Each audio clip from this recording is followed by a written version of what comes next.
Presidenti, kryeministri dhe ministrat të mos pezullohen nga drejtësia. Ky është ndryshimi që kërkon mazhoranca në kodin e procedurës penale. Gjatë prezantimit të propozimeve, Ulsi Manja sqaroi se ndryshimet nuk cënojnë kompetencat e gjykatës. Jemi të qartë. Ne me këtë ndryshim nuk po synojmë të zgjerojmë imunitetin kushtetues të zyrtarëve publik apo funksionarëve kushtetues Republikën e Shqipërisë.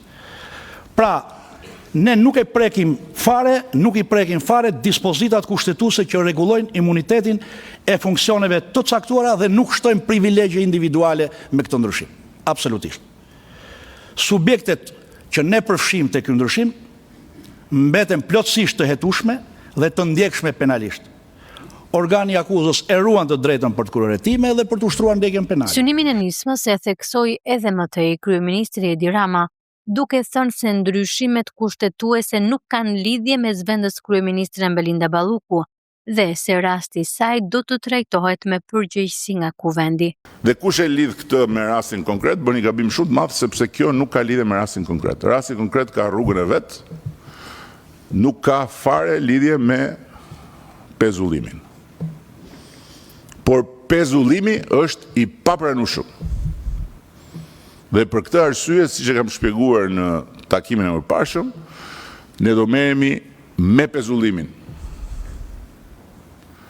për ta refuzuar me vullnetin e shumicës në kuvend ndërhyrjen në territorin kushtetues të pushtetit ekzekutiv. Kreu i qeverisë zbuloi se ministrja Balluku i ka dorëzuar 3 herë dorëheqjen, por ai e ka refuzuar. I kam atje në dosje 3 herë. Një herë kur ju ngrit akuza, herën e dytë kur ju bë pezullimi i parë dhe herën e tretë mbasi gjykata kushtetuese nuk mori vendim. Dhe të 3 herët jam unë që e kam refuzuar dorëheqjen.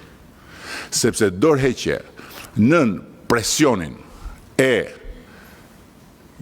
një fuqie që ka dalë nga territori i vet dhe është futur në territorin e pavarësisë pushtetit ekzekutiv nuk ka. Pavarësisht akuzave të rënda që rëndojnë mbi Ballukun, kryeministri pati një falënderim për të.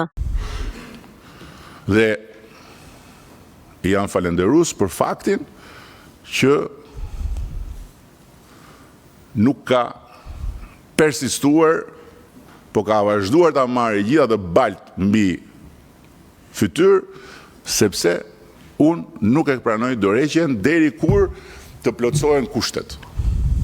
Dhe se kur plotësohen kushtet nuk e përcakton dot as prokurori, as gjykatësi i seancës paraprake, as media dhe as gjyqi popullor. Sepse nëse do të hynim në këtë logjik, atëherë do t'i hapnim rrugë një historie që do të dëmtonte seriozisht kapacitetin e pushtetit ekzekutiv për të qeverisur. Kujt më tregon Gjermanin apo më tregon Danimarkën, i them këtë. Jemi në kushte tërësisht të ndryshme. Në Shqipëri jemi në një fazë revolucionare. Edhe pse shumë prej vartësve të tij kanë përfunduar në qeli dhe të tjerë rrezikojnë burgun, kryeministri tha se nuk është penduar për reformimin e drejtësisë. 100 herë të kthehesha, 100 herë do bëja të njëjtën gjë dhe e them këtë siç e them jashtë kamerave.